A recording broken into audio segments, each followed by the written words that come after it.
നമസ്കാരം. ഈ പ്രതിപക്ഷ നേതാവിൻ്റെ ഈ ഒരു പ്രതികരണങ്ങൾ കാണുമ്പോഴേ, എന്തിനാണ് ഈ മനുഷ്യൻ ഇങ്ങനെ ഇത്രയധികം നുണകൾ പറയുന്നത് എന്നുള്ളതാണ്.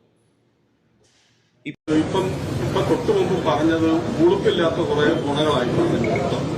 അതിന്റെ കാരണം മറ്റൊന്നുമില്ല. ഞാൻ ഒന്ന് രണ്ട് കാര്യം പറയാം.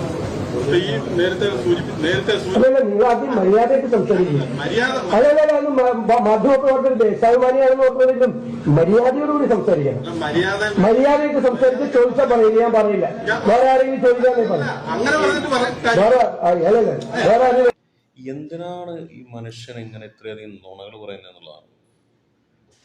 ഈ പറയുന്ന കക്ഷിക്കും അറിയാം, ഇതിൻ്റെ ചുറ്റിരിക്കുന്ന ആൾക്കാർക്കും അറിയാം, ഇത് കേട്ടുകൊണ്ടിരിക്കുന്ന മീഡിയക്കാർക്കും അറിയാം, ഇയാൾ ഈ പറയുന്നത് മുഴുവൻ നുണയാണെന്ന്.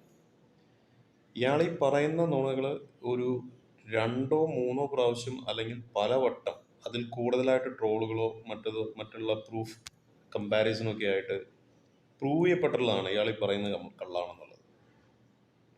കോൺഗ്രസ് അവിടെ ഒരു ഇതിൽ പ്രത്യേകിച്ച് ഹൈലൈറ്റ് ചെയ്യപ്പെട്ടിട്ടുള്ള ഒരു ടേം എന്ന് വെച്ച് കഴിഞ്ഞാൽ, കോൺഗ്രസ് അവിടെ അപ്ലിക്കേഷൻ കൊടുത്തിട്ടില്ല.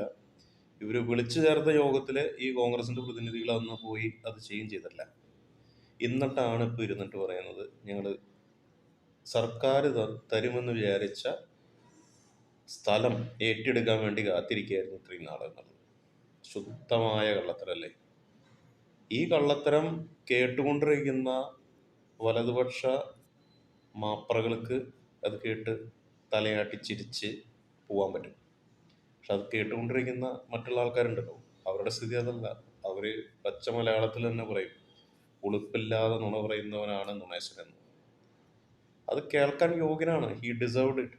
അപ്പം അത് കേട്ടിട്ട് മിണ്ടാതെ എണീറ്റ് പോകാനേ പറ്റുള്ളൂ.